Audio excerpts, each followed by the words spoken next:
Hi, and welcome to Power of 10, a podcast about design operating at many levels, zooming out from thoughtful detail through to organisational transformation and onto changes in society and the world.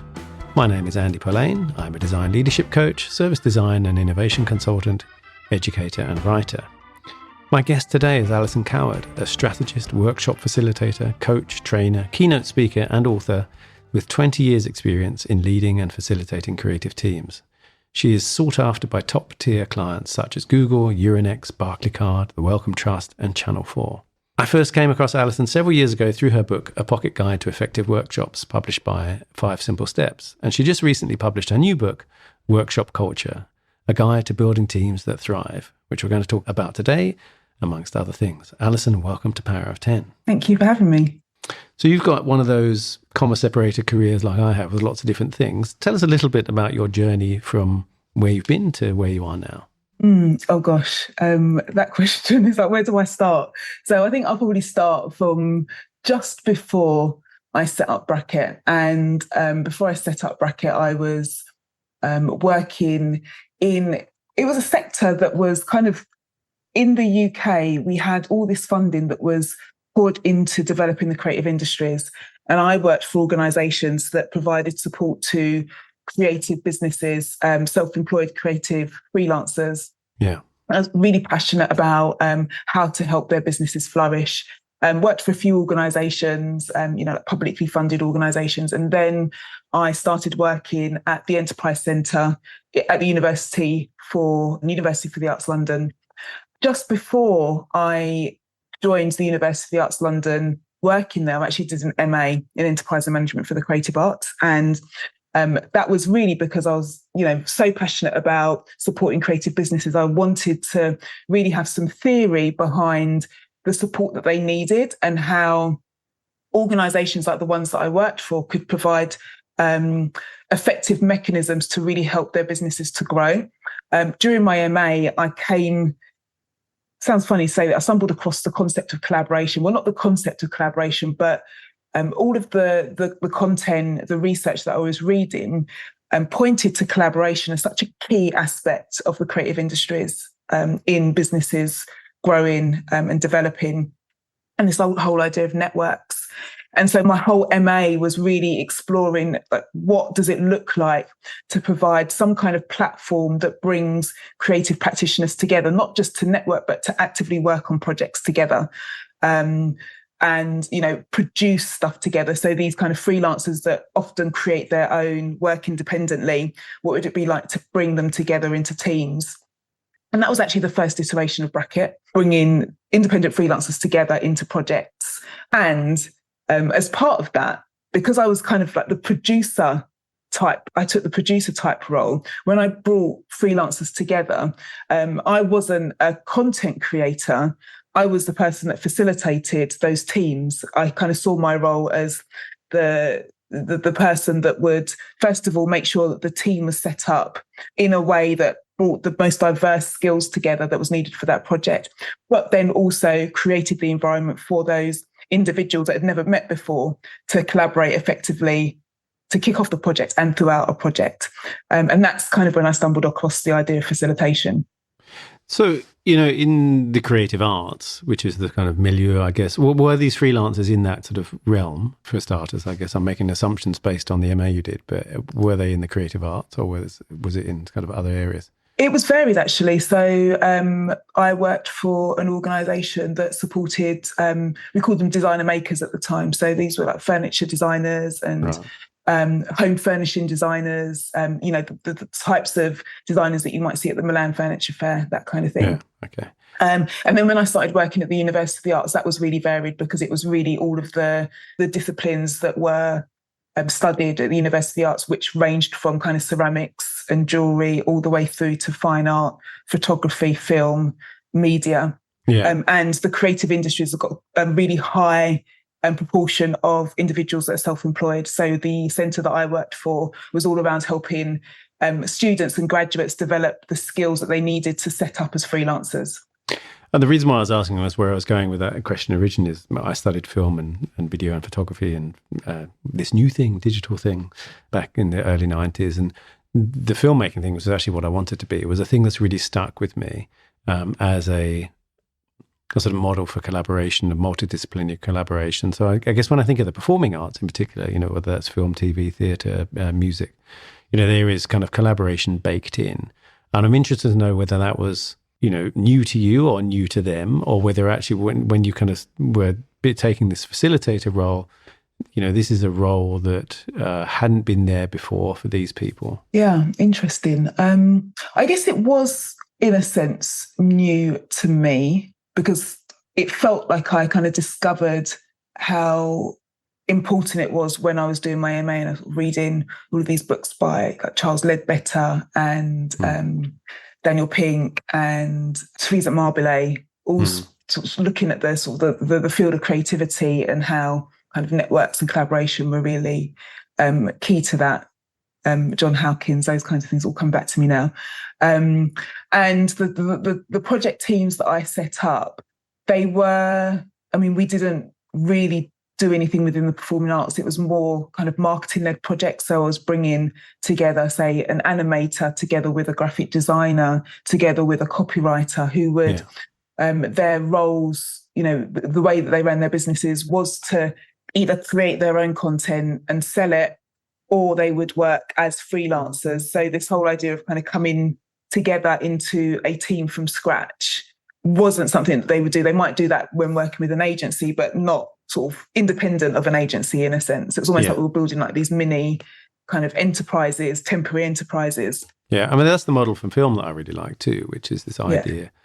I've just been watching and sort of vicariously living out my unlived life and career. There's a series on Disney Plus about Industrial Light and Magic. The people who do the visual effects, they were put together for Star Wars, and then gradually increased their work. But there's always been this model in film and I think TV production as well, where there's like a core production company that might have a skeleton crew of sort of small amount of people, and then it balloons, and often there's an actual, legally there's a different company set up for that particular film, and and that's how all the kind of payroll is managed. But all those people come together, and then it morphs depending on what stage of production it's at, and then it kind of dissipates again, and then they all come together again. Sometimes a different constellation each time, and I've really liked that as a model.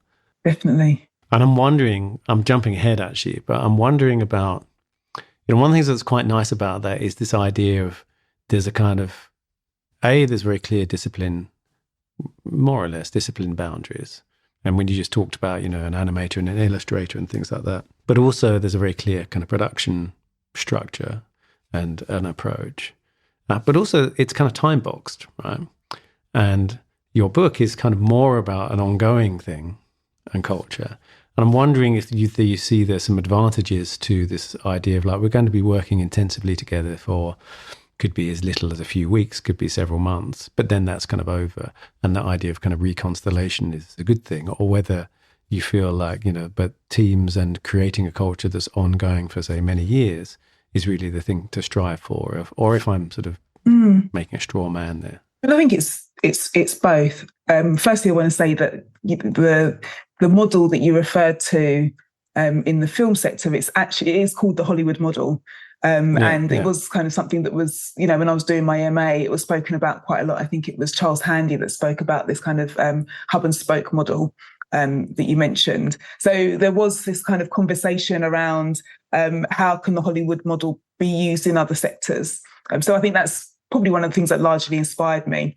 In terms of the temporary collaborative team, as opposed to the ongoing team that needs to develop their culture, it's really interesting because when I had set up this agency and I was doing, I took on the role of facilitator without realizing really that's what I was doing. It was actually companies that came to me after observing what I was doing in the room with this temporary team of freelancers and saying, what you're doing there, we could do with that in our team. So I didn't actually know that the tools and the techniques that I was using with these temporary teams would actually be of use to organisations. And I kind of made that transition, actually. I saw that there was an opportunity there. And it has been really organic because, as I say at the start there, I didn't know that this was something that organisations needed or wanted. And all of the facilitation that I was doing for these temporary teams was in light of a team that would somehow at some point disband. And so it has been a very different journey, because when you go into an organisation, there's the history of teams, there's the system that the team exists within in the organisation. There's a lot more to do with, personality clashes and emotions that come up that doesn't really come up in a temporary team, because the freelancers are kind of they want to get the job done, they want to do it well because it's important for their portfolio. So they often don't really there's very little, I guess, politics drama that might exist in those temporary teams. And so my journey really as a facilitator has been learning all of that and understanding, the differences and nuances that apply and exist when looking at team culture. So your first book was sort of very practical, this is how you do workshops, or effective workshops. And this book is workshop culture is that transition you just described. Why did you write it? And what's the kind of fundamental thesis, would you say, of it?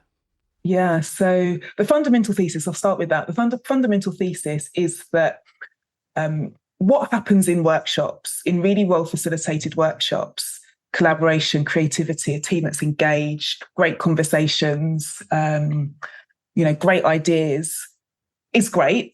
And we want that in workshops. And it's also what we need in our organisations on an ongoing basis. So we shouldn't leave that magic to a time-boxed event, which is a workshop. There is value in having time-boxed events to focus. And we don't want to, at the minute that time-boxed event finishes, we don't just want to go back to how things were before, because those are the things that we want in our everyday culture. Through my experience of running workshops, I started, from the very original iteration of Bracket, which was this virtual agency, if you like, transitioning into what I call workshop facilitation for teams. And it wasn't, the workshop facilitation that I did wasn't necessarily team culture focused. It was anytime a team needed to get together and needed a facilitator to help manage that discussion, whether it was developing their plan for the year or generating ideas around a new product that they wanted to deliver, or it could have been aspects of working together, I would go in and deliver these one-off sessions. I had some opportunities to work with clients at this time over a period of time, and I started to see the impact that running a range of workshops had, not only on how the participants, the people in the company turned up to each individual workshops, but what was happening in between those workshops. And I kind of thought to myself, there's something more here than just running a great facilitated workshop. There's something else to this. And that's where I really started to do a deep dive into this idea of what I coined workshop culture, which is the impact that workshops can have on a team, how a team works together overall. So this is the kind of repeated nature of it, is where you saw the difference. I mean, there's a little bit of kind of both, I guess. There's also, what if we could do this all the time? Seems to be kind of part of the thinking behind it. Yes and no. So the yes is, yes, we should be bringing more principles of workshops into our everyday. So, a big part of the book that I talk about is the fact that meetings are broken, and we could fix elements of meetings if we take inspiration from workshops and use some of the techniques and the tools that facilitators use to make meetings more effective. At the same time, we know as facilitators that actually running workshops and participating in workshops can be quite exhausting. We can't work like that all the time. So then how can we take some of the principles of workshops without the need to almost like a continuous workshop, I guess? We do need downtime, we do need time on our own, but how can we take principles of it? And, it might be how we set up, how we work asynchronously. But what is it that facilitators do in workshops to support communication that we could take and learn from when we're working apart, to make sure that we're all aligned and in the same page? But what can we take from workshops to influence the one-to-one conversations that we have? What can we take from workshops in designing an overall process for a team throughout a project? A workshop is designed We look at the dynamics that might be at play. We look at the outcomes that we want to get from the workshop, and we design almost, we design a process. Facilitators are process designers, essentially, aren't they? Yeah. And so what if we took a step back and said, okay, the process that we're designing is this 3-month project. And where are the times when we come together? When are the times we need to be apart? What are the tools that we need to support communication throughout? Yeah, there's an intentionality to that, right? I guess there is. I think what you're saying around, I, like you, have had that experience of I've facilitated a workshop and everyone's, that's amazing. And then, let's go back to our boring jobs and the way we do this, and it's all kind of rubbish. And we know, that was all.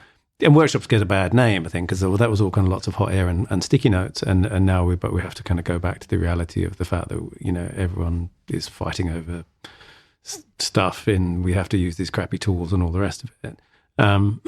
So there's an intentionality to the way we work and the way we have conversations with each other, and where and when we have those, that I think you automatically do. If you're going to do a workshop well, you automatically go through, what's the intent of this? What the outcomes are after? Are there any outputs that we're after? What's the cadence of it? Is this, what are the kind of divergent, convergent sort of flows of those things? All of those things we kind of think about in a workshop, and then sort of go on autopilot when it comes back to daily work and, well, let's have a meeting, or let's have a recurring, my most hated thing are recurring meetings, actually. We've got a senior leadership, meeting every Monday or whatever. And it's just kind of really is autopilot, that stuff. Yeah. So what you described is 100% it, the intentionality of it. And there's also something in terms of how the people, including the leader and the team, show up and interact with each other. And what are the qualities of a facilitator? Off the top of my head, a facilitator is curious. They ask questions, and they're good at synthesis. They kind of, generate ideas before, or, facilitate the process of generating ideas before finalizing a solution. And, turning up as a team member with that mindset and that attitude also has an impact on the way. So there is the design of the process, but there's also the kind of mindset and the behaviors that you would try to, you display in a workshop, both as a facilitator and a participant, that would make for an ideal collaborative working environment for a team on an ongoing basis. Yeah, it's interesting. That intentionality also is about purpose, right? We know why we're here, as opposed to that recurring meeting where no one really knows why they're there. And you talk about purpose quite a lot at the beginning of the book. Can you tell us, everyone might think, well, of course purpose matters, Andy. Why are you even asking the question? But tell us why it matters. So in the book, I share a 5-pillar framework that we use in my company Bracket for high-performing teams. And the first pillar is alignment. And I've been influenced by a lot of great thinkers in developing that framework. And one of them that comes to mind is Daniel Pink and the model that he presents in Drive: autonomy, mastery, and purpose. And for me, having a clear purpose as a team, it's about alignment. It's about making sure that everyone's clear, we're all pointing in the same direction. But it's also about having, I guess, a purpose at a micro level when you hit roadblocks and barriers and conflict. At the micro level, we've all been engaged in conflict and, difficult conversations and arguments with our team members, relatives, friends. And having a clear purpose enables you sometimes to kind of step out of that, take a bit more of an objective view. At the micro level, it can seem quite painful, and it can seem like this is a really big issue when you're in some kind of, you're locking horns with somebody. But if you're both clear on what it is that you're trying to get to, then it's like, do you know what? It's not us against each other. It's us working together to get to that end goal. And this is just a blip on that road. This is what I like about that kind of film and TV, and actually kind of music as well. Model is that there's usually, we all know we're making a film. We can argue a lot about what it should be. And, even if it's a comedy or a horror movie or whatever, but certainly how it kind of looks and feels and everything else. But we all kind of know that that's the purpose of why we're here. We're not we're not unsure about that. And I think that really helps to have that kind of big end goal. But I also think it helps, and as I've just been writing about this for my book, and I had that kind of crossover moment. It's the number one reason why people leave companies and hate their jobs, and it's a lack of purpose, right? You can be doing, I don't say bad work, but you can be doing work that you perhaps don't feel particularly thrilled by, but know it has a kind of purpose and know, at least why you're doing it. I think that's easier to put up with than the other way around, where you're kind of might be doing fantastic work, but you're not really sure whether it's going to go anywhere. Exactly. Or it doesn't seem like, why am I doing this? That seems to eat people up much more than the other way around.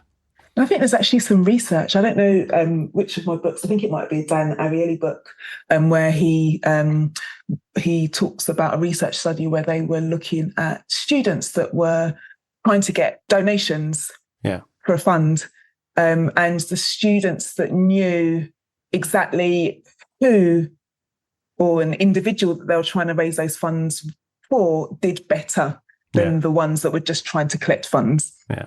There's a thing I wrote a kind of note about balance, and there's a couple of kind of things in there, which was the first one was about this sort of balance between productive conflict and psychological safety, because we talk about, or you talk about that, and if you're facilitating or even if you're leading a team, one of the things you try and create is that psychological safety, because that's where, I guess, where productive conflict can happen, right? You need to know that I can critique your work without you taking it kind of personally or taking it out on me personally, but I also need to know that you're not going to personally attack me. So can you talk about that sort of balance? Because you talk about productive conflict, and I think it's a thing that's often avoided.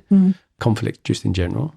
I might go so far. I know other people have gone so far to say there's a bit of a generational thing that's gone on there about a sort of allergy to conflict or even witnessing conflict.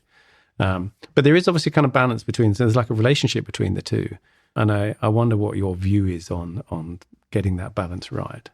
I just want to talk to the balance piece, because I think this is probably one of the biggest, actually maybe not one of the biggest, a big challenge that our modern leaders have in constantly having to search for balance. And it's almost like, I really recognise this as I was writing the book, and I recognise it with a lot of the clients that I work with, in that we are sometimes pushed towards an either-or situation. It's either psychological safety or you have productive conflict, when actually most things are on a continuum. And I find that the job of the leader is to move up and down that continuum, know when you need a bit of, it's almost like having a mixer, like a sound mixer, and you've got all these kind of factors, and the leader is kind of constantly trying to find, you never find the perfect balance. There's never going to be a point when everything's lined up, but you're kind of, sort of dialing up and dialing down depending on what the team needs at that particular time. So I do talk about balance a lot. If I don't mention the word balance in the book, then I definitely allude to it a lot. I think I've got a diagram which is kind of balancing people in business and doing and thinking, and this idea about balancing creativity and productivity as well. And I think the idea around the productive conflict is really important. I mean, I wonder whether it's less of a balance and just more of knowing when a team is experiencing conflict, or when individuals are experiencing conflict with each other, being able to identify whether that conflict is productive or not, because there are different types of conflict. There, on the sort of contradicting what I said, on a binary level, there is destructive conflict and there's productive conflict. Destructive conflict is when people have the personality clashes and it gets very, very personal. Productive conflict is around ideas and tasks. It's kind of separate from the individual. And what a leader wants within their team, or what a team wants, is to have the majority of conflict sitting in productive conflict rather than in the destructive conflict. I mean, you almost want to avoid or try to find ways of avoiding destructive conflict at all costs, because that's where the psychological safety breaks down. There can be very high psychological safety in productive conflict when it doesn't get personal. Yeah, although, I mean, I think that one of the challenges in say design work is there is a certain amount of kind of pulling something out of you I say design work and anything creative, right? Yeah. And you're pulling out of you Johnny Ive talks about this a lot, these kind of very fragile kind of seeds and shoots of an idea at the beginning. And it's like, oh, what about this kind of half-baked thing? And you really need to have the safety to feel like I can kind of put this thing out there, and you're going to recognize that this is a kind of fragile thing and not just kind of stamp all over it immediately. At the same time, that's a thing that comes out of the person, and you do need to be able to talk about it. And, there's the whole kind of yes and thing and stuff, but sometimes you actually do want to kind of really, one of the things that gets frustrated at the moment, that's a little bit of a sort of bugbear at the moment, is that I think people move from a kind of half-baked idea to a working mock-up or even a kind of design, because the tools allow it really easily, much, much quicker than they ever used to. And there's whatever you might think of Chris Sacca as a kind of VC guy, there's a really good blog post he wrote called An Email I'll Never Open.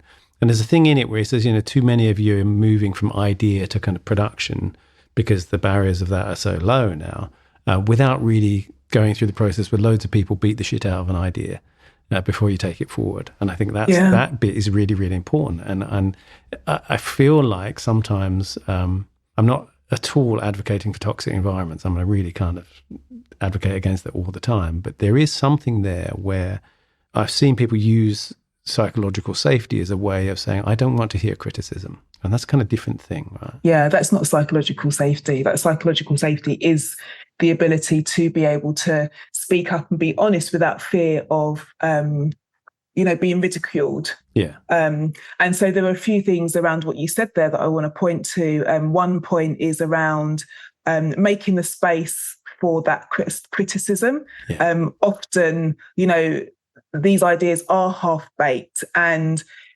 we sometimes don't have the right tools or the right approach to feedback on those ideas when they're half-baked. So I talk a lot. I mean, I honestly believe that there's one sort of, tool that we can use in our conversations and our meetings that would instantly make a massive difference. And it's so simple that it's probably too simple for people to believe it, but it is that separation of divergent and convergent thinking. The divergent thinking is the half-baked ideas. It's like, I'm just sharing this. We're just exploring ideas. And at this stage, we're protecting those half-baked ideas from criticism. And because it is, providing the environment for people to feel that they can speak up and say the ideas that don't feel fully formed, or they might even be stupid ideas, or, in their heads, they feel that they're stupid ideas. But you need that psychological safety. You need to protect that time. And so that people do feel free to speak, but be very clear that we can't stay in that stage. We do have to move to a phase of critique, which is the convergent thinking. And we also need to know how to manage those conversations in convergent thinking. It's not kind of a free-for-all and kind of making, going for the jugular and not being careful around our words. I mean, another issue that we have, which is kind of so widespread, and it's so interesting that, I feel that this is something that I've become more aware of as I've got deeper into my knowledge and expertise around team culture, is that we are not naturally good at giving constructive feedback, and we're not naturally good at taking constructive feedback. Both sides are difficult. And there's a really great film that I watched, it's one of those, it's funny, but it's also painful funny, like the whole kind of Curb Your Enthusiasm type painful, where you're just cringing the whole way through. It's called You Hurt My Feelings. And it's about a writer who actually, the central character is a writer, but it's actually about all the characters, about how difficult it is to give honest feedback to your loved ones because you don't want to hurt their feelings, and also what it feels like to have really kind of straight, blunt feedback when someone really doesn't care about hurting your feelings. And just that whole conversation about how awkward it is on all sides. And it just really highlighted for me that we naturally do kind of shy away. We're either too straightforward without kind of thinking about how that's going to impact the other person, or we shy away from giving straight feedback because we think they're going to hurt the other person's feelings. But at the same time, no matter how well crafted our feedback is, it's always going to sting when you receive it. I don't think there's anybody that can honestly say that they get feedback and they don't think like that initial moment when they sort of have some kind of criticism, regardless of how well it's delivered, that you don't think, ouch. You might sort of become a little bit more immune to it, but it does always sting. So I think we need to get better at giving and receiving feedback. Yeah, I agree. I think when you get to know, when you've worked with someone, that is one of those things where you've worked with someone for a long time and there's a spoken or unspoken sense of respect for each other and love for each other, actually, if you've worked with each other for a long time, where you can kind of get over that, where you know that's a sort of given, and so it doesn't sting in the same way because you know it's not really about you. But I agree.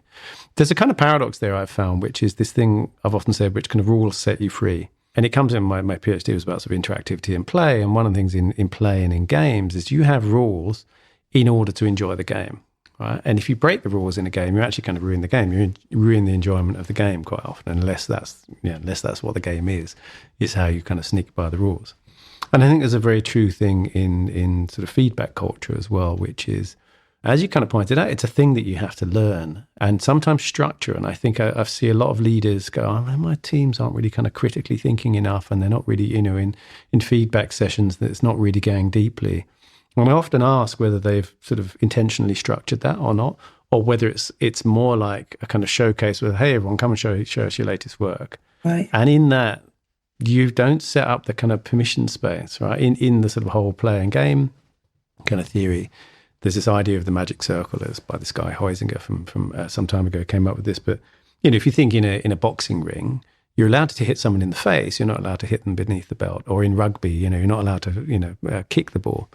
Or in football, you can't use your hand. So there's kind of things like that where actually once you set that up, everyone knows, okay, these are the rules here.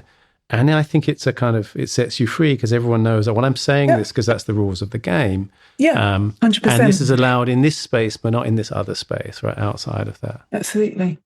So it's exactly the sort of, the divergent, creating a space for divergent thinking. Yeah. It's like, okay, the next 15 minutes we're generating ideas. We are not allowed to critique the ideas. It's just we share freely, we share openly, we share what's on our mind, and then being clear that when we move into the constructive criticism phase of the convergent thinking, that again, putting the guardrails around that, we feedback on the idea, not the person. Your idea is stupid, not you are stupid.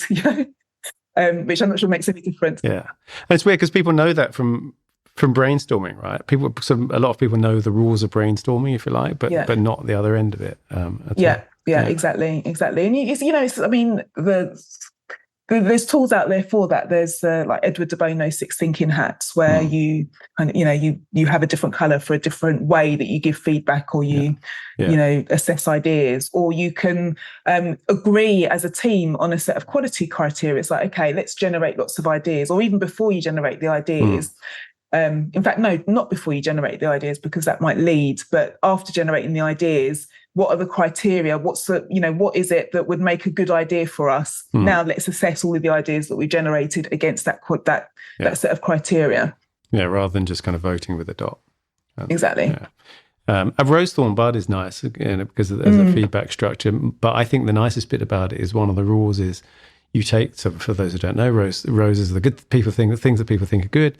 Thorns are the things that people think aren't very good, and buds are the things that have potential. And a lot of those get sort of inverted, like, here's a thing that could be better, but I don't think it is, or whatever. People get a bit muddled up with it. But one of the rules, at least the way I learned it, was when you're the feedback receiver, you just stay silent and you say thank you at the end, and that's it. There's no kind of justification going on halfway through, and I think that's a really important thing too.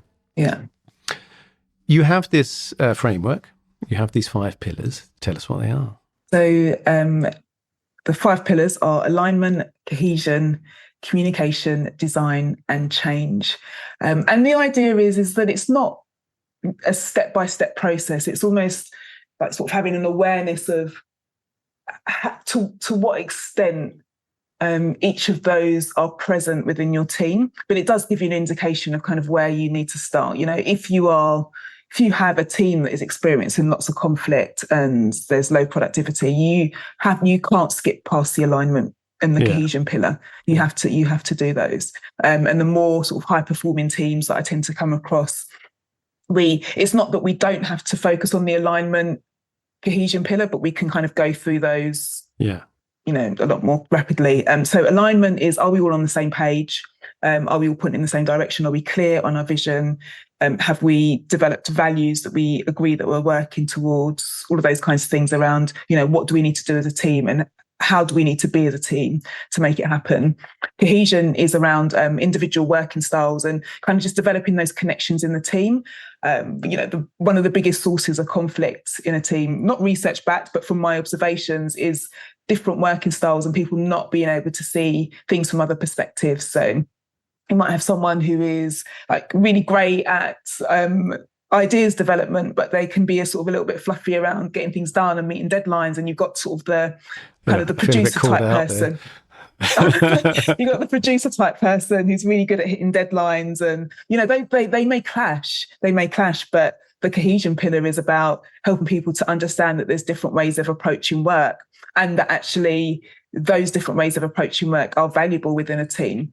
The communication pillar is just that, how a team interacts, what are the kinds of conversations that a team needs to have to stay on track and up to date, and how they're going to have those conversations. So largely in the way that, not exclusively, but largely how teams meet and have meetings and how those meetings are run.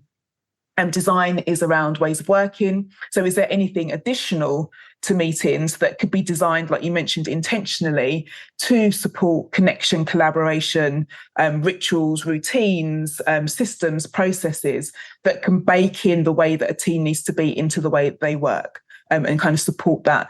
Rituals and routines can really support the values that a team has created through kind of, developing a process that reflects those values. And then change is all around continuous improvement. So this idea that this is not a one and done thing. We need to be working and discussing and having conversations around our team culture on a continuous basis, because things change, and even more rapidly now. What worked 6 months ago, you may need to take a stop. I mean, I know we spoke about at the beginning about sort of continuous team culture as opposed to temporary teams.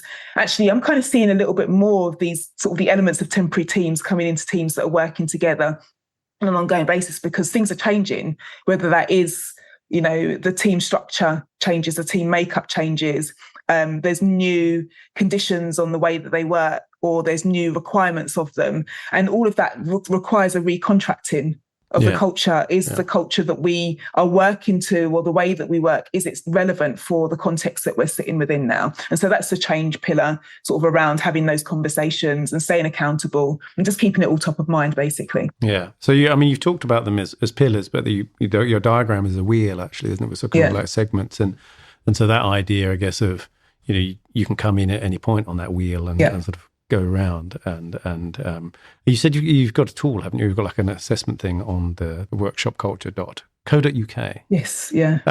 We are coming close to time. No, that's been brilliant. I could talk for another hour. Do it again another time. One of the things that's always interesting, I think, when you've finished a book. I think when I first got in touch with you, I said, congratulations. You've just come to the end of I've just submitted the final manuscript, or the first draft, I think, even. And then there's lots of kind of what I call sweeping up of the bits and pieces. Loads of stuff to be done once you've actually written a book, at the end of it. But then there's this other thing of, it's published, it goes out in the world. And quite often by that point, you've got new thoughts. Sometimes they're the germ of a new book that might come, or whatever else. Is there anything, sort of having done it and having sort of seen some reaction to it and sort of put it out in the world, that you kind of think, actually there's a thing now, I mean, you just mentioned one, but there's a thing now or some stuff that I would add? Or is it too fresh still? It's probably too fresh, but I smile because I just did a workshop last week, and I took the team through some of the elements of workshop culture. And I had a really lovely comment from someone after the workshop who said that the workshop was great. And actually, I was applying some of that to my own life as well. Like some of the questions you're asking, I could apply to my own life. And I thought, is that the next book, which I've done effective workshops, I've got workshop culture. Is there a book which is workshop your life? I think maybe. You're a coach, I'm a coach. There's a lot of, and I use a lot of these tools in my own coaching, and I approach coaching kind of as a design process. And, let's do the let's do the initial sort of data collection and reflection and get something, then what are the patterns that emerge and the synthesis on that, and then how might we? So there's a lot of kind of stuff that I think you can take through into your work. Definitely. I also think those 5 pillars could, I mean, they're not rocket science, but I don't think they're rocket science. It's kind of me pulling together everything that I know about team culture and making it a bit more digestible. But I also think that those 5 pillars could apply to personal relationships, right? Yes. Yeah. Are we do we want the same things out of, our relationship? Are we really appreciating what we're individually bringing into this relationship? All the, are we reviewing, how we're interacting? I mean, by which you mean sort of one-to-one sort of couple relationships, because I was going to otherwise sort of push back, because I think one of the the big lies in the world is this idea that it's not personal, it's just business, that our relationships with people at work are somehow not a kind of personal thing. I can't stand that phrase. I'm literally want to write a blog post about that, because I cannot stand that phrase. It is of course personal, because we're people. I just I think that phrase should be eradicated from. I mean, I've seen people in consulting, particularly management consulting, and I've seen them treat either people they work with or who work for them, but also clients and speak to them in ways. I kind of just sat there thinking, you would never speak to even a stranger like that, let alone a friend or someone or an acquaintance. And how is that excusable that you interact with a human being in that way? And it's always kind of covered in that. Or masked in that idea of like, well, it's of course it's just business, but it can be a real excuse for terrible behavior. And one of the things I think I realized as a design leader was this thing of, after about 5 years of experience, most designers know how to design, and they don't really kind of get stuck very often on design stuff and then need kind of daddy design director to come and do stuff. The opposite, if anything. But it's all people stuff. It was always this stakeholder's difficult. We're having a problem with this person in the team, or that person in the team saying the rest of the team are the problem, and all of that kind of stuff. It was all people stuff. I mean, like 98% of it was people stuff, and not the kind of we're struggling with this idea or what to do with it. Or I mean, most of the noise is people stuff.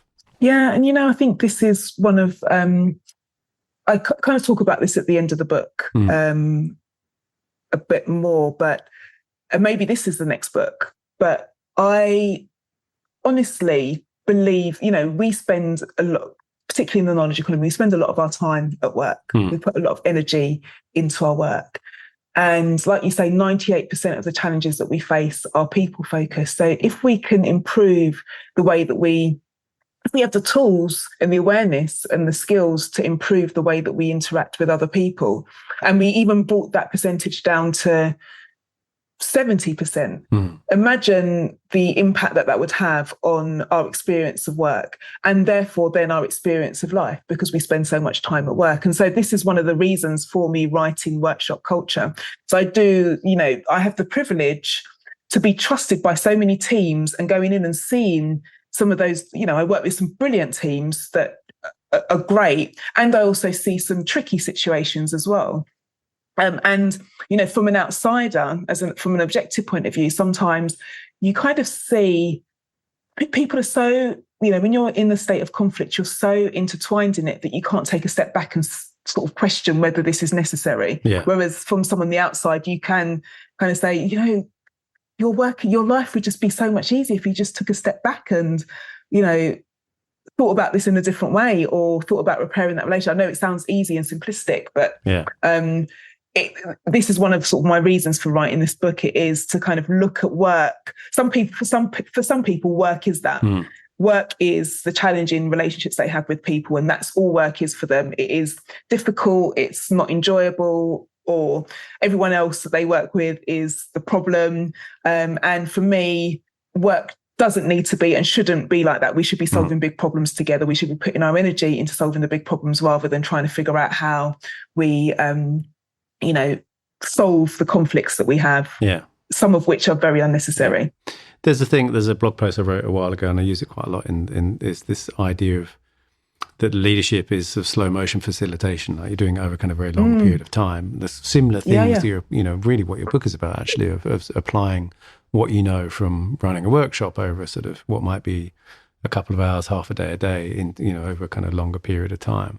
But there's a thing you've just kind of touched upon there, and you said it right at the beginning, so it's a nice way to maybe kind of round it up, which is, people approach being a workshop participant. They bring a different kind of self to that than they do their kind of everyday life. So maybe there's something there about sort of developing a workshop mindset or something that, that you come to your work with that's different from this, what I would say is more like the kind of factory mindset or an industrial mindset of, I'm just kind of there to do my widgets. And, those people who get in the way of me making my widgets need to kind of, get out of my way. Yeah. Yeah. So, look, the final question is always, the Power of 10 is named after the Eames film, Powers of 10. It's all about the relative size of things in the universe. And so the final question is always, what one small thing is either overlooked or should be redesigned that would have an outsized effect on the world? Gosh, I mean, I was thinking about this question before, and I don't think I've really come to a clear answer, but I think something along the lines of what we were discussing, is there something that we could design that could help people build more empathy for each other? It's the relationship thing. Like we often think about design in terms of, things and, products, even services. But I wonder what could be design, or how could we use design in our relationships to help people get on more effectively with each other. I think you've just written a book about that, haven't you? Yeah. So where can people find you online? So my website, business website, is bracketcreative.co.uk. And I'm Alison Coward in most other places. LinkedIn is probably where you find me hanging out the most. The book site is workshopculture.co.uk. The book is called Workshop Culture, A Guide to Building Teams That Thrive, and it's available from online from most good bookstores. Wherever you get your books. Alison, thank you so much for being my guest on Power of 10. It's been wonderful. Thank you. You've been listening to me, Andy Polaine, on Power of 10. You can find me at apolaine on pkm.social, on Mastodon, apolaine on Twitter, or go to polaine.com, where you can find more episodes, check out my coaching practice and online courses, as well as sign up for my newsletter, Doctor's Note. If you enjoyed the show, please take a moment to give it a rating on iTunes. As you know, it tickles the algorithms and helps more people find the podcast. As always, get in touch if you have any comments, feedback, or suggestions for guests. All the links are in the show notes. Thanks for listening, and see you next time.